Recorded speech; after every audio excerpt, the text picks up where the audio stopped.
Hold on, officer. I'm a U.S. Marshal. My credentials are on my jacket in the Don't back move. seat. May I reach for them? Hands where I can see him. You think I'm falling for that? You're making a big mistake. I told you you were making that. The air on Interstate 75 that Thursday evening in late August was thick and humid, clinging to the skin even inside an air-conditioned car. The temperature hovered in the high 80s, a relentless Georgia heat that seemed to amplify the darkness of the highway just past the Henry County line, 20 miles south of Atlanta. It was precisely 9:47 p.m., and the road was a river of moderate traffic, mostly working people heading home, the occasional 18-wheeler hauling freight. All lives in motion against the backdrop of the Georgia night. Driving north was Deputy U.S. Marshal Vincent Shaw. At 43, Shaw was a highly accomplished 17-year veteran of the U.S. Marshal Service, an agency steeped in federal authority and history, dedicated to high-stakes fugitive apprehension, witness protection coordination, and federal prisoner transport. His personal vehicle was a clean, well-maintained black Dodge Charger, a classic American muscle car, properly registered and maintained. Shaw was not speeding. His cruise control was set precisely to 67 in a 65-mile-per-hour zone, a small margin of error that kept him far within the safe parameters of highway driving. He was, to all legal and visible purposes, simply a man driving home to Marietta after a grueling 14-hour shift. That shift had ended with the successful apprehension of a federal fugitive wanted for armed bank robbery across 3 counties, finally collared in Macon around 8:30 p.m. Shaw had spent the last hour and a half dealing with the labyrinthine federal paperwork and coordinating the transfer with local authorities. He was exhausted, focused, his mind already drifting toward the promise of a full night's sleep, his daughter's soccer game on Saturday, and the leftover lasagna his wife Angela, a high school guidance counselor, had promised was waiting. He had 2 daughters, 15 and 12, coached youth basketball, and volunteered with mentorship programs for at-risk teens. His colleagues called him steady. His supervisors called him reliable. His personnel file was spotless, containing 2 Director's Awards for excellence. He was the kind of man who still called his mother every Sunday. His service weapon, a Glock 22, was secured in its holster in the glove compartment. His gold shield and official federal credentials were tucked into his U.S. Marshal's jacket, which he'd casually tossed onto the back seat after leaving the Macon field office. Shaw had been pulled over twice in his career, both times for minor infractions, like a taillight issue. Both times, he'd identified himself immediately, presented his credentials, and been sent on his way with professional courtesy and apologies. He understood police work, the stress, the split-second decisions. He'd spent 5 years as an Atlanta Police Department officer before joining the Marshals. He knew what a lawful stop looked like. What was about to happen wasn't lawful. Observing him was Officer Derek Novak, a 28-year-old trooper with the Georgia State Patrol. Novak's 3-year career was a case study in institutional failure. He'd spent his first 18 months on administrative duty after failing his initial field evaluations twice. His training officers had flagged him with explicit, chilling notes. Too aggressive, tends to escalate situations unnecessarily, and doesn't listen well. When he finally made it to highway patrol, the pattern only intensified. In just 18 months on the road, Novak had generated 11 formal complaints. All involved traffic stops that escalated far beyond the situation required. 3 complaints specifically cited racial profiling, detailing stops of black drivers in areas Novak patrolled, where they were detained for extended, invasive questioning that yielded nothing. The system had responded with the bureaucratic equivalent of a shrug. All 11 complaints were closed with mandatory retraining recommendations and a notation in his file. His supervisors were aware of the pattern, but staffing shortages were deemed more critical than addressing a dangerous officer. Novak had never pulled over a federal agent before. He had never made a mistake that couldn't be quietly managed internally. That was about to change permanently. That evening, Novak was patrolling his usual stretch of I-75, his eyes scanning the traffic, not for safety violations, but for anything that looked off. After 6 hours on shift, he'd generated 2 warnings and 1 speeding ticket. Then he saw the black Dodge Charger, a nice car, clean, tinted windows, a black driver. In Novak's mind, shaped by the biases he had never been forced to examine or dismantle, that combination was an immediate flag. He didn't have probable cause. The Charger wasn't speeding, weaving, or violating any traffic law. The tags were current, the lights worked. There was nothing illegal happening. But Novak pulled in behind the Charger anyway, ran the plate, which came back clean, no warrants, and then, without any legal pretext, activated his blue lights. Vincent Shaw saw the flashing blue lights in his rearview mirror and felt his stomach tighten. Not out of fear or guilt, but out of pure, bone-deep exhaustion. He knew what was coming. Another conversation, another explanation, another moment where he'd have to prove his legitimacy and belonging on the road. He quickly signaled, checked his mirrors, and pulled smoothly onto the shoulder. He turned off the engine, lowered all 4 windows, a universal sign of cooperation, and placed both hands on the steering wheel at 10 and 2, exactly as he'd been trained to do, exactly as he expected cooperation from civilians. The patrol car stopped behind him. Shaw watched in the side mirror as Novak sat in his vehicle for nearly 2 minutes, running more checks, calling in the stop, slowly building a file before the conversation had even begun. This was the opening act of an unnecessary hostile confrontation. Finally, Novak stepped out, his hand immediately resting on his service weapon, a posture Shaw, as a former cop and current Marshal, knew was already adversarial and unnecessary for a simple traffic stop. The flashlight beam hit Shaw's face first, then swept through the interior of the vehicle, searching for something suspicious. Novak, license and registration. Shaw kept his voice calm and respectful. Shaw, good evening, officer. Can I ask why you pulled me over? Novak, repeating, ignoring the question. License and registration. Shaw began to move slowly, narrating his every action, a necessary safety measure for a black man dealing with an aggressive officer. I'm reaching for my wallet now. It's in my front right pocket. My registration is in the glove compartment. Novak, keep your hands where I can see them. They are where you can see them. I'm getting my license now. Shaw extracted his driver's license and held it out. Novak took it without acknowledging Shaw's face. Then Shaw reached toward the glove compartment. The inevitable snap came. Stop! What are you reaching for? My registration. You asked for my registration. It's in the glove compartment. Novak, is there a weapon in there? This was the pivot point.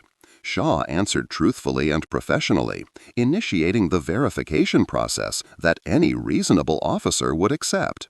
Shaw, yes, my service weapon. I'm a U.S. Marshal. Novak's eyes narrowed, a clear sign of immediate entrenched disbelief. He had already decided Shaw was suspicious. The claim of federal authority only amplified his suspicion, twisting it into perceived arrogance or deception. Sure, you are. Open it slowly. Shaw, maintaining composure, carefully opened the glove compartment. Inside was his Glock 22, secured in its holster, alongside his vehicle registration and insurance card. He pulled out the documents and handed them through the window.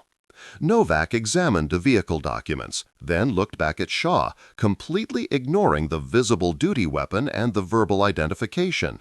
The suspicion remained fixed. Step out of the vehicle. Shaw's jaw tightened. He knew the escalation was unwarranted, but he complied, opening the door and stepping out, keeping his hands visible. He was 6'2", broad-shouldered and physically fit, a physical profile he knew was perceived as threatening on a dark highway. He knew the script: big black man, dark highway, white officer with something to prove. "Officer, I haven't done anything wrong. Can you tell me why you stopped me?" Step out of the vehicle. Shaw was now outside, hands visible. He tried again, emphasizing his credentials. "Officer, I'm a deputy U.S. Marshal. My credentials are in my jacket on the back seat. If you'll just let me show you, this will be over immediately." Novak, voice rising in authoritarian control. "I'll decide what you show me. Turn around and put your hands on the vehicle." Shaw placed his hands on the roof of his car, fully compliant but legally firm. "This is an unlawful detention.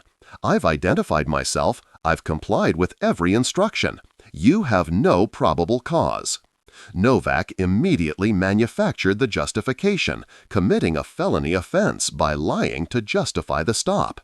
"You were driving erratically." "That's a lie, and you know it." Novak stepped closer, his face flushing with anger, the confrontation now entirely fueled by wounded pride and challenged authority. "You calling me a liar?" "I'm telling you that I wasn't driving erratically, and unless you have dashcam footage that shows otherwise, you're making a stop without cause. That makes this unlawful." Novak lashed back, trying to justify the escalation with the disclosed firearm. "You got a weapon in the car. I saw it." "That's because I disclosed it immediately. It's my duty weapon. I'm a federal law enforcement officer." "So you say." "So I am, and if you check my credentials, you'll see that." This was the precise moment where a reasonable officer, an officer trained to verify before escalating, would have stopped. They would have looked at the badge, made one phone call, realized the grave mistake, and de-escalated with profuse apologies.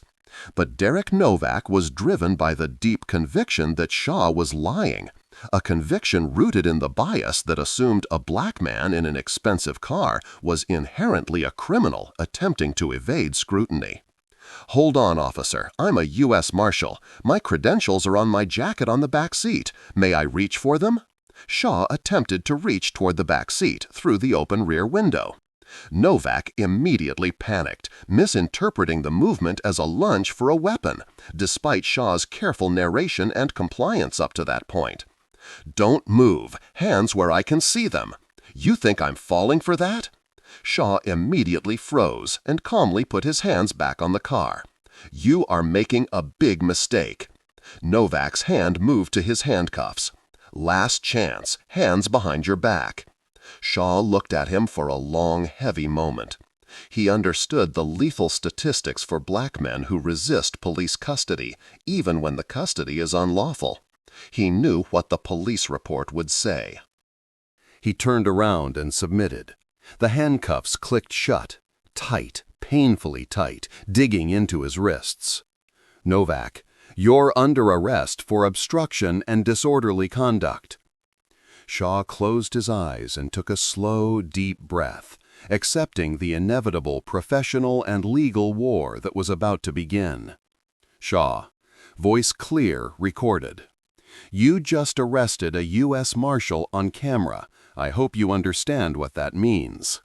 Novak, "We'll see about that." Novak walked Shaw to the patrol car and placed him, still handcuffed, in the back seat. Then, the undeniable evidence. Novak returned to the black Charger, opened the rear door, and the body camera captured the entire scene. The jacket was on the back seat, the U.S. Marshal Service patch clearly visible. Novak reached in, pulling the jacket toward him, unzipping the front, and then his body froze. The gold badge caught the light. Deputy U.S. Marshal, Northern District of Georgia. Badge number 2847. Vincent M. Shaw. From the patrol car, Shaw's voice, cold and firm, broke the silence. "I told you you're making a huge mistake." Officer Derek Novak stood on the side of Interstate 75, holding a federal agent's badge in his hand, and felt the absolute, crushing weight of reality. His body camera immortalized his shock, the slight, uncontrollable shake in his hands, the way he stared back at the patrol car, his mouth agape, soundless. He had just falsely arrested a federal law enforcement officer on a traffic stop without probable cause, and the evidence was perfectly recorded. Novak slowly walked back to his patrol car and opened the rear door. Shaw sat calmly, hands still cuffed behind his back, his expression a mixture of profound weariness and controlled fury. Novak: I need to verify this. Shaw: you should have verified it 10 minutes ago. Novak got back in the front seat, grabbed his radio, and keyed the microphone, his voice audibly shaking. Dispatch, this is Unit 47. I need a supervisor to my location immediately. Dispatch, Unit 47, what's the nature of the emergency? Just send a supervisor, now. Within 8 minutes, Sergeant Patricia Dominguez arrived, a 15-year veteran who had seen enough to recognize a career-ending error instantly. She pulled up, stepped out, and walked to Novak's window. Novak handed her the gold badge without a word. Dominguez looked at the badge, looked at Shaw in the back seat, still handcuffed, and looked back at Novak. Her expression went from confused to incandescently furious in about 3 seconds. Dominguez: tell me you didn't. Novak said nothing. Dominguez walked immediately to the back door and opened it. Marshal Shaw: yes, ma'am. I'm Sergeant Dominguez. I'm going to get you out of those cuffs right now. I apologize for this situation. Shaw, quietly: appreciated, but the damage is done. Dominguez unlocked the cuffs. Shaw rubbed his wrists, where the tight metal had cut into his skin, leaving angry red marks that would surely bruise. Shaw: can I ask what the stated reason for this stop was? Dominguez turned back to Novak, who was still sitting defeated in his patrol car. Dominguez, calling out: Officer Novak, what was your probable cause for this stop? Novak slowly got out. Novak: he was driving erratically. Shaw: that's false, and your dash cam will prove it. I told him exactly where my credentials were. I tried to retrieve them. He told me not to move and arrested me. Dominguez closed her eyes briefly, processing the undeniable facts. Dominguez: Novak, go back to your vehicle and don't say another word. Internal Affairs will contact you tomorrow morning. Novak walked back to his patrol car like a man walking to his execution.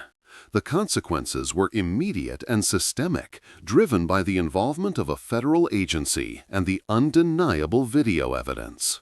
By midnight, the story had reached the U.S. Marshal Service headquarters. By 6 a.m., it was in the hands of the U.S. Attorney's Office for the Northern District of Georgia. By noon, the governor's office was discussing the political and financial fallout. Georgia State Trooper arrests U.S. Marshal during traffic stop. Federal agent handcuffed on highway after identifying himself. $3 million lawsuit filed after wrongful detention. The lawsuit, filed by top civil rights attorneys, was devastating because it weaponized Novak's entire history. 11 prior complaints in 18 months, all involving escalation, 3 specifically mentioning racial profiling. The complaint went beyond mere false arrest, naming Officer Derek Novak and the Georgia State Patrol, alleging deliberate indifference by supervisors who repeatedly ignored Novak's complaint pattern. The allegations were comprehensive: unlawful stop without probable cause, false arrest and imprisonment, violation of federal civil rights under 42 U.S.C. Section 1983, deliberate indifference by supervisors, and intentional infliction of emotional distress. The state's attorneys reviewed the body camera footage. It showed everything: Novak's false claim of erratic driving, Shaw's calm, multiple identifications, Novak's refusal to verify the arrest without cause, and the moment Novak found the badge and realized the monumental mistake. There was no defense, no gray area.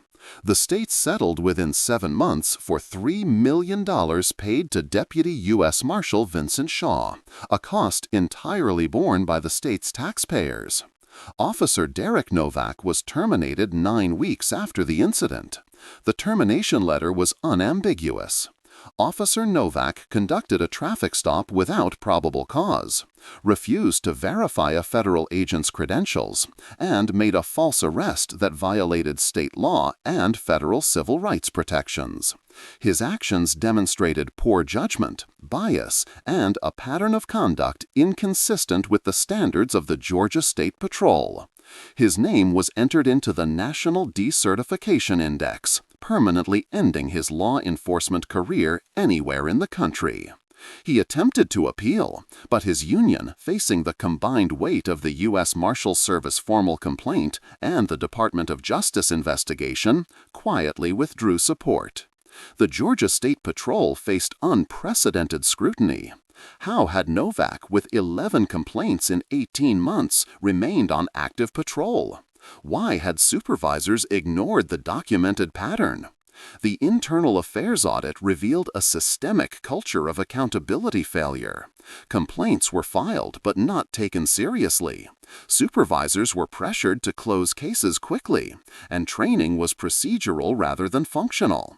The system protected officers over citizens. The Department of Justice's pattern and practice investigation took 8 months and resulted in damning findings. The report documented widespread issues with traffic stops, particularly involving black drivers, revealing a pattern of stops without cause, extended detentions without justification, and a complaint system designed to protect officers. The subsequent consent decree mandated sweeping reforms. Mandatory bias training before solo patrol duty. Real-time supervisor review of all body camera footage involving arrests or use of force. Quarterly audits of stop data broken down by race. And the creation of community oversight boards with subpoena power. The reforms were comprehensive, but they came too late for the hundreds of people whose rights were violated by officers like Derek Novak. Deputy U.S. Marshal Vincent Shaw became an accidental, powerful advocate. He didn't want the spotlight, he wanted his quiet life back. But he understood the weight of his platform. He testified before the Georgia State Legislature and spoke at community forums. His message was consistent. This wasn't about me. I had the credentials, the resources, the standing to fight back. I had the protection of a federal agency behind me. But what about everyone else? He articulated the core problem.